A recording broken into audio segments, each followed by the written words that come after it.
Hello viewers, অচিন্তদার free coaching চ্যানেলে তোমাদের সকলকে স্বাগত জানাই। আজকের এই ভিডিওটিতে তোমরা যারা কলকাতা বিশ্ববিদ্যালয়ে বিএ এডুকেশন অনার্স বা জেনারেলে সেকেন্ড সেমিস্টারে পড়ছো, তোমাদের যে ডিএসসিসি 2 অনার্সের ক্ষেত্রে এবং পাশের বা জেনারেলের ক্ষেত্রে এমডিসি 2 বা এমএন 2 পেপারটি রয়েছে শিক্ষা মনোবিদ্যা।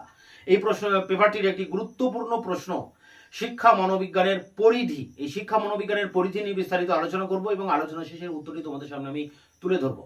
সে প্রসঙ্গে যাওয়ার আগে এটা বলবো যে তোমাদের এই পেপারটির, এই শিক্ষা মনোবিজ্ঞানের পেপারটির যে সিলেবাস সে সম্পর্কে বিস্তারিত আলোচনা করেছি এবং একটি ভিডিওতে আমি একটি সাজেশন দিয়েছি তোমাদের, এবং সাজেশনের যে প্রথম প্রশ্ন ছিল শিক্ষা মনোবিজ্ঞান কাকে বলে, তার উত্তরও কিন্তু একটি ভিডিও ক্লাসের মধ্যে দিয়েছি। মোট এই 3টি ভিডিও ক্লাস আমি ইতিমধ্যে তোমাদের এই পেপারটির উপরে দিয়েছি, তার লিঙ্ক দেওয়া থাকবে ভিডিও ডেসক্রিপশন বক্সে। অবশ্যই ভিডিওগুলো তোমরা দেখে নিও, কারণ সিলেবাসটা সবার আগে ভালো করে বোঝা দরকার এবং সাজেশনটাও দেখা দরকার যে কি কি প্রশ্ন ইম্পর্টেন্ট রয়েছে। সেই সাজেশনের যে দ্বিতীয় প্রশ্ন, সেই দ্বিতীয় প্রশ্নটি ছিল শিক্ষা মনোবিজ্ঞানের পরিধি, যেই প্রশ্নটি নিয়ে আজকের এই ভিডিও ক্লাসে আলোচনা করব। তো চলো শুরু করা যাক। বোর্ডে কি আছে আমরা একবার দেখে নিই। সিইউ বিএ এডুকেশন অনার্স এবং জেনারেল তোমাদের একই সিলেবাস, তোমরা জানো, সিলেবাসটা দেখলেই বুঝতে পারবে। অনার্সের ক্ষেত্রে ডিএসসিসি 2 বা পাশের ক্ষেত্রে এমডিসি 2 এমএন 2। পেপারটির নাম শিক্ষা মনোবিজ্ঞান। এখন সেই শিক্ষা মনোবিজ্ঞানের পরিধি, এটা 10 নম্বর একটা ইম্পর্টেন্ট প্রশ্ন। সেই শিক্ষা মনোবিজ্ঞানের পরিধি কি সেটা নিয়েই আলোচনা। দেখো, মনোবিজ্ঞান এই পেপারটি কিন্তু একটু হলেও কিন্তু একটু কঠিন আছে, খুব তাত্ত্বিক বিষয় এখানে আলোচনা করা হয়েছে। অনেক বড় বড় মনোবিজ্ঞানীদের যে তাদের যে থিওরি, তাদের যে ধ্যান ধারণা, সেটা কিন্তু এই পেপারটিতে ব্যক্ত করা হয়েছে। তাই যদি ঠিকঠাক করে তোমরা না বোঝো ক্লাসগুলি, তাহলে কিন্তু এর উত্তরগুলি তোমরা মনে রাখতে পারবে না। তা যাই হোক, শিক্ষা মনোবিজ্ঞান মানে শিক্ষার ক্ষেত্রে মনোবিজ্ঞান ওতপ্রোতভাবে জড়িত। মনোবিজ্ঞানের জ্ঞান ছাড়া যেমন শিক্ষা একজন ছাত্র গ্রহণ করতে পারবে না, আবার একজন শিক্ষক কিন্তু শিক্ষা দিতেও পারবে না। একজন ছাত্র যে শিক্ষাটা লাভ করে তাকে আমরা বলি শিক্ষণ, আর শিক্ষক যে শিক্ষাটা দিচ্ছেন, যে পদ্ধতিতে দিচ্ছেন, তাকে বলা হয় শিক্ষণ। এখন এই শিক্ষণ এই দুটি বিষয়ই কিন্তু এই শিক্ষা মনোবিজ্ঞানের ভিতরে অন্তর্ভুক্ত। মানে পরিষ্কার যে জিনিসটা বোঝা যায় যে মনোবিজ্ঞানের পরিধি, মনোবিজ্ঞানের ভিতরে কোন কোন বিষয় অন্তর্ভুক্ত আছে শিক্ষার, সেটাই হচ্ছে এই প্রশ্ন। শিক্ষা মনোবিজ্ঞানের মধ্যে শিক্ষার কোন কোন দিকগুলি এর ভিতরে অন্তর্ভুক্ত সেটা নিয়েই কিন্তু এর পরিধি। পরিধি মানে তার যে বাউন্ডারি, যে বাউন্ডারির মধ্যে কোন কোন জিনিস তার অ্যাটাচ রয়েছে। তো এখানে আমরা প্রথমে যেটা দেখছি যে শিখন এবং শিক্ষণ দুটি বিষয় নিয়েই কিন্তু আলোচনা করে এই শিক্ষা মনোবিজ্ঞান। তাই এই দুটি বিষয় শিক্ষা মনোবিজ্ঞানের অন্তর্ভুক্ত। এছাড়া আমরা দেখতে পাচ্ছি যে একজন শিক্ষার্থীর যে শিক্ষামূলক চাহিদা থাকে, শিক্ষার ক্ষেত্রে, শিক্ষা লাভ করার ক্ষেত্রে তার অনেক কিছু চাহিদা থাকে। শিক্ষাকে কেন্দ্র করে তার চাহিদা, সেই চাহিদাগুলির ঠিকঠাক পরিতৃপ্তি হচ্ছে কিনা, বা একজন শিক্ষার্থীর মানে স্টুডেন্টের তার যে সার্বিক বিকাশ, তার জীবনের যে পরিপূর্ণ বিকাশ শিক্ষার মাধ্যমেই হবে।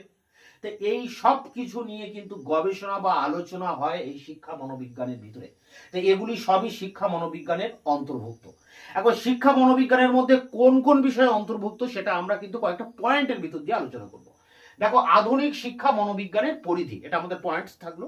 এখন আধুনিক শিক্ষা মনোবিজ্ঞানের ভিতরে অন্তর্ভুক্ত এবং সেক্ষেত্রে কতগুলি বিষয় অন্তর্ভুক্ত সেখানে কিন্তু এখানে একটা লিস্ট দেওয়া হয়েছে। দেখো, 1 থেকে এখানে 14টি পয়েন্টস এখানে দেওয়া আছে, মানে 14টি বিষয় কিন্তু শিক্ষা মনোবিজ্ঞানের অন্তর্ভুক্ত। প্রথম যেটা রয়েছে দেখো, শিখন প্রক্রিয়া। শিখন প্রক্রিয়া মানে একজন স্টুডেন্ট বা ছাত্র বা শিক্ষার্থী তিনি যে শিখছেন, সেই শিক্ষাটা, সেই প্রক্রিয়াটা কেমন হবে, তার প্রকৃতিটা কেমন হবে, বা তার সেই শিখনের নিয়মাবলীটা কি, বা যে এক্ষেত্রে যে বিভিন্ন আমরা ধারণা শিখনের কথা বলি, প্রোগ্রাম শিখনের কথা বলি, বা অনেক সময় সমস্যার সমাধান শিখন দেওয়া হয়। এখন তো স্কুল কলেজে প্রজেক্ট শিখন এসছে। তো এগুলো সবই কিন্তু এই শিক্ষা মনোবিজ্ঞানের পরিধির অন্তর্ভুক্ত। শিখন প্রক্রিয়া, কোন প্রক্রিয়াতে, কোন পদ্ধতিতে শিক্ষাটা দেওয়া হচ্ছে বা তারা শিক্ষাটা নিচ্ছে, সেই পদ্ধতি, যেখানে ধারণা শিখন হতে পারে, প্রোগ্রাম শিখন হতে পারে, বা সমস্যা সমাধানমূলক শিখন হতে পারে, বা এই শিখন প্রক্রিয়ার প্রকৃতিটা কি, এসব কিছু নিয়ে আলোচনা হয় শিক্ষা মনোবিজ্ঞানের ভিতরে। এরপরে দেখো 2 নম্বর পয়েন্ট যেটা রয়েছে, প্রাথমিক মানসিক উপাদান। প্রাথমিক মানসিক বলেছে মানে একজন শিক্ষার্থীর যে মনের বিষয়টা এখানে তুলে ধরা হচ্ছে, মানে তার মনোযোগ, তার স্মৃতি, তার বুদ্ধি, তার সৃজনশীলতা, এই সব কিছু নিয়েই কিন্তু আলোচনা করা হয় শিক্ষা মনোবিজ্ঞানের ভিতরে। এবং শিক্ষা এবং শিখনের ক্ষেত্রে খুবই গুরুত্বপূর্ণ একটি জ্ঞান আমাদের প্রয়োজন, সেটি হচ্ছে শিক্ষা মনোবিজ্ঞান। হ্যাঁ, মনোবিজ্ঞান কাকে বলে এ ব্যাপারে কিন্তু আমি এর আগের ক্লাসে বিস্তারিত আলোচনা করেছি, তোমরা সেটা দেখে নিতে পারো।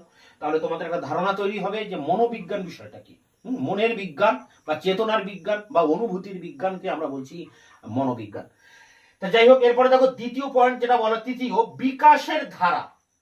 তা বিকাশের ধারা বলতে একজন শিক্ষার্থী শুধু মানসিক বিকাশ নয়, তার দৈহিক বিকাশের কথা বলা হচ্ছে, তার সামাজিক বিকাশের কথা বলা হচ্ছে, তার শারীরিক বিকাশের কথা বলা হচ্ছে, তার প্রাক্ষোভিক বিকাশের কথা বলা হচ্ছে। হ্যাঁ, তার যে দুঃখ, হাসি, কান্না, এগুলোর যে তার যে বিকাশ, সেই বিকাশকে আমরা এখানে বলছি বিকাশের ধারা। এবং এ সবগুলোই কিন্তু এই শিক্ষা মনোবিজ্ঞানের ভিতরেই অন্তর্ভুক্ত। এবং বিকাশের এই বৈশিষ্ট্যগুলো কি, বিকাশের বৈশিষ্ট্যের যে পরিবর্তনটা আসে সেই পরিবর্তন কি, এবং তার যে অনুশীলন করা হয়, একজন শিক্ষার্থীর যে সামাজিক, মানসিক, দৈহিক বা প্রাক্ষোভিক বিকাশটা হবে, তা সেক্ষেত্রে তার অনুশীলনের ভিতর দিয়ে তাকে নিয়ে যেতে হবে। সেই অনুশীলনটা কিভাবে করা হবে, এই সব কিছু নিয়েই কিন্তু আলোচনা করে শিক্ষা মনোবিজ্ঞান। অর্থাৎ এগুলোই সবই শিক্ষা মনোবিজ্ঞানের পরিধির অন্তর্ভুক্ত। এর পরের পয়েন্ট দেখো, ব্যক্তি সত্তার বিকাশ। মানে একজন শিক্ষার্থী যে একজন ব্যক্তি, তার যে একটা সত্তা আছে, নিজস্ব যে তার যে সত্তা, সেই সত্তার বিকাশ এই ক্ষেত্রে এখানে আলোচনা করা হয়। তাই ব্যক্তি সত্তা কাকে বলে, হ্যাঁ, সেটা এখানে আলোচনা করা হয়। ব্যক্তি সত্তার যে বিভিন্ন দিক রয়েছে সেই দিকটাকে আলোচনা করা হয়। শিক্ষার যে বিভিন্ন বিষয়বস্তু রয়েছে, একজন শিক্ষার্থীর ব্যক্তি সত্তার বিকাশের ক্ষেত্রে শিক্ষার বিভিন্ন দিক নির্দেশ করা রয়েছে, সেই দিকগুলির, সেই বিকাশের ধারাগুলি কি, সবকিছু নিয়েই কিন্তু শিক্ষা মনোবিজ্ঞানের ভিতরে অন্তর্ভুক্ত বা এগুলির ভিতরে আলোচনা করা হয়। এর পরের পয়েন্টটা দেখো, শিখন সঞ্চালন। শিখন সঞ্চালন, শিক্ষক যে শিক্ষা দিচ্ছে না, শিক্ষার্থী গ্রহণ করছে, শিক্ষার্থী যেটা গ্রহণ করছে সেটাই শিখন। তো শিক্ষার্থীর ভিতর থেকে, শিক্ষকের ভিতর থেকে শিক্ষার্থীর ভিতরে যে শিক্ষাটা সঞ্চালিত হচ্ছে, সেই সঞ্চালনের বিষয় নিয়ে কিন্তু এখানে আলোচনা করা হয়। কাকে বলে এই শিখন সঞ্চালন, বা আদৌ কি শিখন সঞ্চালন হচ্ছে, সেটা কি করে আমরা বুঝবো? শিক্ষা মনোবিজ্ঞানের জ্ঞান থাকলে তবেই কিন্তু আমরা এটা বুঝবো। এবং এক্ষেত্রে শিক্ষণ সঞ্চালন, যেটা শিক্ষার যে সঞ্চালন, সেই সঞ্চালনকে আরো কি বেশি উন্নত করা যায়, আরো কিভাবে ডেভেলপ করা যায়, এসব কিছু নিয়ে আলোচনা করে শিক্ষা মনোবিজ্ঞান। অর্থাৎ এগুলি সবই শিক্ষা মনোবিজ্ঞানের অন্তর্ভুক্ত। পরের পয়েন্ট দেখো, ব্যক্তি স্বাতন্ত্রতা। যে একজন শিক্ষার্থীর সাথে আরেকজন শিক্ষার্থীর মধ্যে পার্থক্য রয়েছে, ব্যক্তিতে ব্যক্তিতে পার্থক্য, কোনো ব্যক্তি একই রকম হতে পারে না। তাহলে যেহেতু ব্যক্তি আলাদা, তাই আমাদের পাঠ্যক্রম, আমাদের শিক্ষাদান, শিক্ষার পদ্ধতি এমন হওয়া উচিত যাতে কিন্তু সবার চাহিদা পূরণ হয়, সবাই কিন্তু এখানে শিক্ষা লাভ করতে পারে। তাই ব্যক্তিগত পার্থক্য কেন হয়, হ্যাঁ, এক ব্যক্তি থেকে আরেক ব্যক্তির পার্থক্য কেন হয়, বা ব্যক্তিগত পার্থক্য কি, কোন কোন বিষয়গুলোকে লক্ষ্য করে আমরা বলতে পারি যে একটা ব্যক্তির সাথে আরেকটা ব্যক্তির পার্থক্য রয়েছে, তো এগুলো কি। এবং এক্ষেত্রে আমাদের শিক্ষা পরিকল্পনাটা কেমন হবে, যাতে ব্যক্তিতে ব্যক্তিতে পার্থক্য হলেও যাতে একই সিস্টেমের ভিতর দিয়ে যাতে শিক্ষাটা দেওয়া যায়, তার জন্য একটা সুন্দর শিক্ষা পরিকল্পনার কিন্তু প্রয়োজন। সেই পরিকল্পনাটা করতে গেলে আমাদের শিক্ষা মনোবিজ্ঞানের জ্ঞান প্রয়োজন, বা এই বিষয়টা শিক্ষা মনোবিজ্ঞানের অন্তর্ভুক্ত। পরের পয়েন্ট দেখো, পরীক্ষা ও মূল্যায়ন। তা পরীক্ষা মূল্যায়ন খুবই গুরুত্বপূর্ণ একটা বিষয় শিক্ষার। শিক্ষা সে কতটুকু লাভ করলো, কতটুকু শিক্ষার যে আচরণ সে আয়ত্ত করলো, বা তার আচরণ কতটা নিয়ন্ত্রিত হলো, সে কতটা শিক্ষা লাভ করলো, এ সব কিছুই কিন্তু জানা যায় এই পরীক্ষা এবং মূল্যায়নের ভিতর দিয়ে। কতটুকু শিখলো, তার আচরণে কতটা পরিবর্তন এলো, বা যদি আচরণে পরিবর্তন না আসে, বা যদি সে শিক্ষা লাভ যথার্থভাবে না করতে পারে, তাহলে সেক্ষেত্রে করণীয়টা কি, কিভাবে তার সংশোধন করা যায়, এসব ইত্যাদি প্রশ্ন নিয়ে কিন্তু গবেষণা বা আলোচনা করে শিক্ষা মনোবিজ্ঞান। এর পরের পয়েন্ট দেখো, পরিসংখ্যান রাশি বিজ্ঞান। পরিসংখ্যান মানে মূল্যায়ন করতে গেলে আমাদের এই পরিসংখ্যানের প্রয়োজন। একজন শিক্ষকের কিন্তু এই রাশি বিজ্ঞানের জ্ঞান থাকা দরকার, না হলে কিন্তু একজন শিক্ষার্থীর সঠিকভাবে সে মূল্যায়ন করতে পারবে না, বা শিক্ষার্থী কতটা তার অগ্রগতি হলো সেটা কিন্তু সে জানতে পারবে না। তাই পরিসংখ্যানের জ্ঞান একজন শিক্ষকের অবশ্যই থাকা দরকার। আর এই পরিসংখ্যানের জ্ঞান বা রাশি বিজ্ঞানের জ্ঞান জানা যায় এই শিক্ষা মনোবিজ্ঞানের ভিতর দিয়ে। এর পরের পয়েন্ট দেখো, মানসিক স্বাস্থ্য। তা মানসিক স্বাস্থ্য একটা শিক্ষার ক্ষেত্রে খুবই গুরুত্বপূর্ণ। যদি মানসিকভাবে সে প্রস্তুতি না থাকে, একজন শিক্ষার্থী তাহলে সে শিক্ষা লাভ করতে পারবে না। পাশাপাশি একজন শিক্ষকও যদি মানসিকভাবে প্রস্তুত না থাকে তাহলে কিন্তু সে শিক্ষা দিতে পারবে না। তাই এক্ষেত্রে শিক্ষক এবং শিক্ষার্থী উভয়েরই মানসিক যে স্বাস্থ্য, সেই স্বাস্থ্যের কিন্তু সেই স্বাস্থ্য ভালো থাকা দরকার। এবং এক্ষেত্রে মানসিক স্বাস্থ্য কাকে বলে সেটাও কিন্তু এখানে আমাদের জানতে হবে। এবং মানসিক স্বাস্থ্যের যে লক্ষণগুলো কি, কিভাবে মানসিক স্বাস্থ্যের অধিকারী হওয়া যায়, এই সব ইত্যাদি বিষয় কিন্তু শিক্ষা মনোবিজ্ঞানের পরিধির অন্তর্ভুক্ত। পরের পয়েন্ট দেখো 10 নম্বর, অভিযোজন প্রক্রিয়া। অভিযোজন মানে কোনো কিছুর সাথে যে মানে অ্যাডজাস্ট করে নেওয়া, মানে সঙ্গতি বিধান করা। মানে একজন শিক্ষার্থী শুধুমাত্র শিক্ষা লাভ করবে না, পাশাপাশি বিদ্যালয়ের অন্যান্য সহপাঠীদের সাথে সে একটা অভিযোজন করবে, ক্লাসরুমের সাথে ক্লাসরুমে এসে একটা অভিযোজন করবে, শিক্ষকের সাথে একটা অভিযোজন করবে, পাশাপাশি তার পরিবারে একটা অভিযোজন শিখবে, সমাজের সাথে চলাফেরা করতে করতে মানুষের সাথে কিভাবে মেলামেশা করবে একটা অভিযোজন শিখবে। তাহলে অভিযোজনের জ্ঞান কিন্তু থাকা দরকার, বা অভিযোজন প্রক্রিয়াটা কিন্তু খুবই গুরুত্বপূর্ণ। এই অভিযোজন প্রক্রিয়ার মধ্যে দিয়ে একজন মানুষ যথার্থ নাগরিক হয়, যথার্থ সামাজিক হয়ে ওঠে। তাই সার্থক যে অভিযোজন, হ্যাঁ, সার্থক যে সঙ্গতি বিধান, এটা কাকে বলে, বা অপসঙ্গতিও বা কাকে বলে, কিভাবে এই অভিযোজন করা যায়, হ্যাঁ, এবং অভিযোজন করতে গেলে অনুকূল পরিবেশটা কি, বা প্রতিকূল পরিবেশও বা কি, এখানে কি, সব কিছু নিয়ে গবেষণা আলোচনা করে শিক্ষা মনোবিজ্ঞান। এর পরের পয়েন্ট 11 নম্বর, নির্দেশনা ও পরামর্শদান। নির্দেশনা ও পরামর্শদান বলতে এখানে উপযুক্ত যে শিক্ষা পরিকল্পনা, মানে নির্দেশ, কিভাবে নির্দেশ দেওয়া যায় একজন শিক্ষার্থীকে। শিক্ষক তো ক্লাসরুমে এসে নির্দেশ দানের মাধ্যমেই শিক্ষার্থীদের শিক্ষা দেন, নির্দেশনার মাধ্যমে। তাহলে সেই নির্দেশনার পদ্ধতিটা কি, কিভাবে শিক্ষাকে পরিকল্পনা করে রচনা করা যায়, যে পরিকল্পনা ভিত্তিক শিক্ষক ক্লাসরুমে এসে শিক্ষার্থীদের নির্দেশ দান করবেন, হ্যাঁ। এবং এক্ষেত্রে শিক্ষার্থীদের সামনে বিভিন্ন শিক্ষামূলক যে সমস্যা, সেই সমস্যাকে তুলে ধরা হবে, শিক্ষার্থীরাই সেগুলোকে সমাধান করবে, যেগুলোকে আমরা বলতে পারি যে শিক্ষা মানে সমস্যা সমাধান যে পদ্ধতি, এবং শিক্ষা সংক্রান্ত যে বিভিন্ন তথ্য এখানে পরিবেশন করা হয়। সব কিছু নিয়ে এই যে শিক্ষার নির্দেশনা, এটা নিয়ে আলোচনা করে শিক্ষা মনোবিজ্ঞান। এর পরের পয়েন্ট দেখো, ব্যতিক্রমী শিশুদের শিক্ষা। ব্যতিক্রমী শিশুদের শিক্ষা মানে, ব্যতিক্রমী শিশু বলতে যেখানে পিছিয়ে পড়া ছাত্রছাত্রী, বা বলা যায় যে প্রতিবন্ধী শিশু যারা আছে, বা হয়তো সৃজনশীল শিশু, ক্লাসের সমস্ত ছাত্র থেকে সে হয়তো অ্যাডভান্স বেশি। তাই এখানে ব্যতিক্রমী শিশু দু ধরনের হতে পারে, এক হতে এগিয়ে থাকা শিশু, আরেকটা হয় পিছিয়ে থাকা শিশু। তো এদেরকে কিভাবে তুমি শিক্ষা দেবে, বা এদের জন্য কি করা যেতে পারে, এদের জন্য কি আলাদা করে কোনো ক্লাসের প্রয়োজন আছে, বা কিভাবে এদের সংশোধন করা যায়, পিছিয়ে পড়া ছাত্রছাত্রীদেরকে তাদের শিক্ষা দেওয়ার পদ্ধতিটা কি, বা তাদের পাঠ্যক্রমটা কি হবে তাদের শিক্ষা দেওয়ার জন্য। তারা তো প্রচলিত পাঠ্যক্রমের সাথে অ্যাডজাস্ট করছে না, বা হয়তো বেশি অ্যাডজাস্ট করছে। তাহলে তাদেরকে কিভাবে আরো ভালো করে শিক্ষা দেওয়া যায়, বা পিছিয়ে পড়া যারা আছে তাদেরকে আরো কিভাবে সহজ সরল ভাবে তাদেরকে শিক্ষা দান করা যায়, তার পাঠ্যক্রমটা কি হবে, এ সব কিছু নিয়ে কিন্তু আলোচনা করে শিক্ষা মনোবিজ্ঞান। অর্থাৎ শিক্ষা মনোবিজ্ঞানের জ্ঞান থাকলেই একজন শিক্ষক সেই সঠিক পরিকল্পনাটা করতে পারবেন। তাই শিক্ষা মনোবিজ্ঞানের জ্ঞান কিন্তু আমাদের প্রত্যেকেরই প্রয়োজন। এরপরে দেখো যেটা রয়েছে যে শিক্ষা মনোবিদ্যার গবেষণা। শিক্ষা মনোবিদ্যা নিয়ে বর্তমানে বহু গবেষণা হচ্ছে, বিভিন্ন গবেষকরা গবেষণা করছেন, এবং গবেষণালব্ধ যে জ্ঞান, সেই জ্ঞান শিক্ষা ক্ষেত্রে প্রয়োগ করা হচ্ছে এবং আরো ভবিষ্যতে হবে। এক্ষেত্রে শিক্ষা মনোবিদ্যা কিন্তু নিরন্তরভাবে তার গবেষণা চালিয়ে যাচ্ছে, যে শিক্ষা ব্যবস্থার ক্ষেত্রে আরো কত কিছু ডেভেলপ করা যায়, আরো কতটা বিজ্ঞানসম্মতভাবে শিক্ষা পদ্ধতিটিকে কার্যকর করা যায়। শ্রেণী কক্ষ পরিচালনা, ক্লাসরুম ম্যানেজমেন্ট খুব ইম্পর্টেন্ট।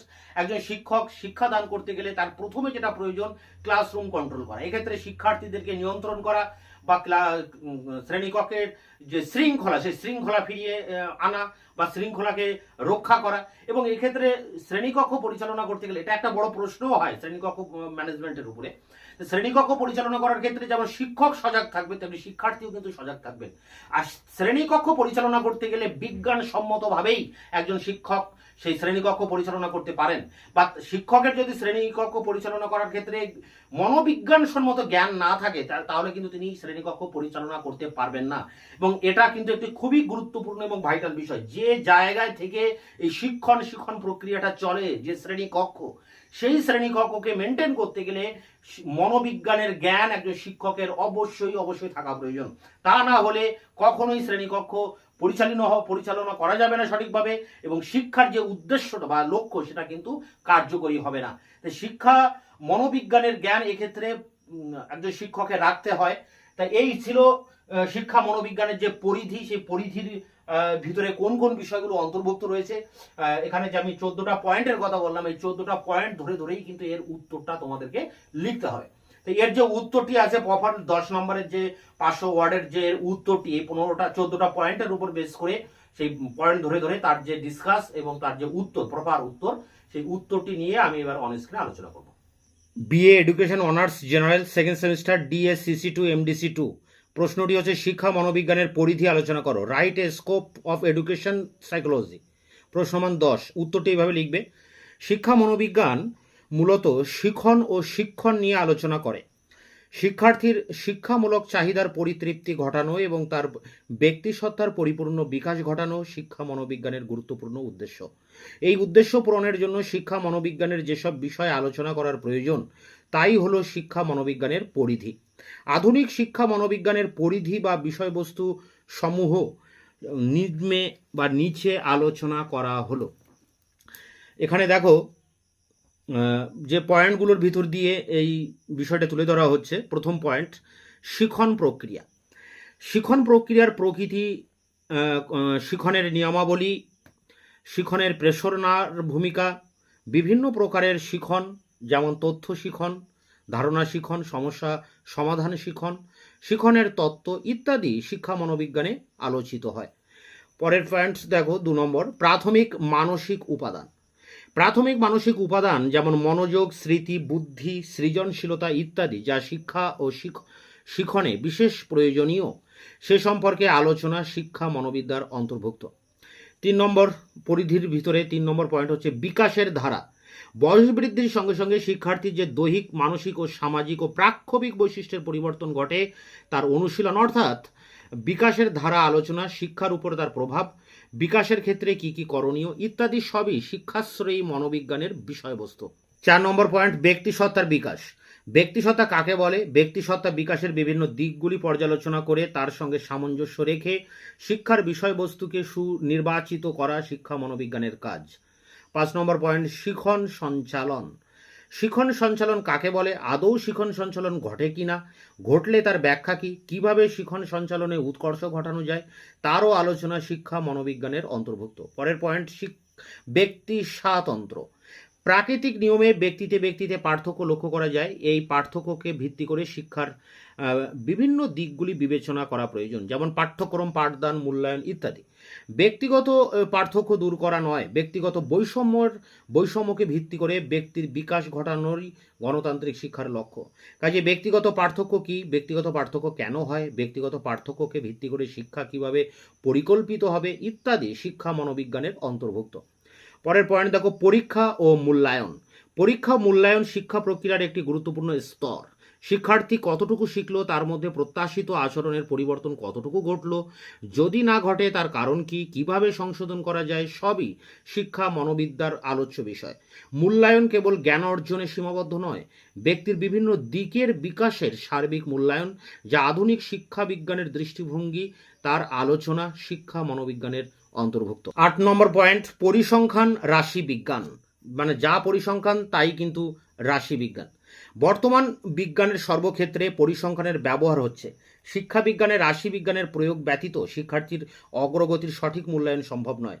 তাই পরিসংখ্যানের প্রয়োজনীয় জ্ঞান শিক্ষকের অর্জন করা একান্ত আবশ্যক। বিজ্ঞান ভিত্তিক প্রশ্ন প্রস্তুত এবং নম্বর দান ও তার তাৎপর্য নির্ণয়ে রাশি বিজ্ঞানের ব্যবহার সে সবই শিক্ষা মনোবিজ্ঞানের আলোচ্য বিষয়। 9 নম্বর পয়েন্ট, মানসিক স্বাস্থ্য। সুস্থ মানসিক স্বাস্থ্য শিক্ষক শিক্ষার্থী উভয়েরই পক্ষে প্রয়োজন, অন্যথায় শিখন বা পাঠদান কোনোটাই সার্থকভাবে সম্পন্ন হতে পারে না।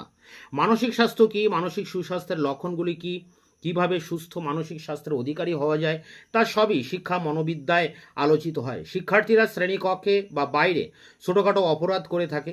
এই অপরাধগুলি কেন করে, কিভাবে দূর করা যায়, এ সমস্ত আলোচনা শিক্ষা মনোবিদ্যার অন্তর্ভুক্ত। পরের পয়েন্ট দেখো, অভিযোজন প্রক্রিয়া। শিক্ষাই হলো অভিযোজন। সার্থক অভিযোজন কাকে বলে, কিভাবে সার্থক অভিযোজন করা যায়, অভিযোজনের অনুকূল ও প্রতিকূল পরিবেশ কি, অনুকূল পরিবেশ গড়ে তোলা এবং প্রতিকূল পরিবেশকে প্রতিরোধ করা প্রভৃতি শিক্ষা মনোবিদ্যার আলোচ্য বিষয়। পরে পয়েন্টস দেখো, নির্দেশনা ও পরামর্শ দান। শিক্ষা নির্দেশনা আধুনিক শিক্ষা চিন্তার ফল। শিক্ষার্থীদের জন্য উপযুক্ত শিক্ষা পরিকল্পনার রচনা, শিক্ষা সংক্রান্ত নানা তথ্য পরিবেশন করা, শিক্ষার সমস্যা সমাধানে সাহায্য করা, শিক্ষার্থীদের মধ্যে বৃত্তির পছন্দ বিকাশে সাহায্য করা, শিক্ষার্থীকে বৃত্তি সংক্রান্ত তথ্য জানানো, সবই শিক্ষা মনোবিজ্ঞানে আলোচিত হয়। 12 নম্বর পয়েন্ট দেখো, ব্যতিক্রমী শিশুদের শিক্ষা। ব্যতিক্রমী অর্থাৎ প্রতিভা সম্পন্ন, পিছিয়ে পড়া এবং বিভিন্ন ধরনের প্রতিবন্ধী শিশুদের বিশেষ ধরনের শিক্ষা প্রয়োজন। শিক্ষা মনোবিজ্ঞানে এই ধরনের শিশুদের বৈশিষ্ট্যাবলী আলোচনা করা হয় এবং কিভাবে এদের শিক্ষা দেওয়া যেতে পারে সে সম্পর্কে নির্দেশনা দেওয়া হয়। এদের সম্বন্ধে স্পষ্ট ধারণা করতে হলে এদের বৈশিষ্ট্য, শিখন পদ্ধতি, পাঠ্যক্রম ইত্যাদি জানা প্রয়োজন। এক্ষেত্রে শিক্ষা মনোবিজ্ঞানী সঠিক পথ দেখাতে পারে। পরের পয়েন্টস দেখো, শিক্ষা মনোবিদ্যার গবেষণা। শিক্ষা মনোবিদ্যার উপর বর্তমানে বহু গবেষণা হচ্ছে।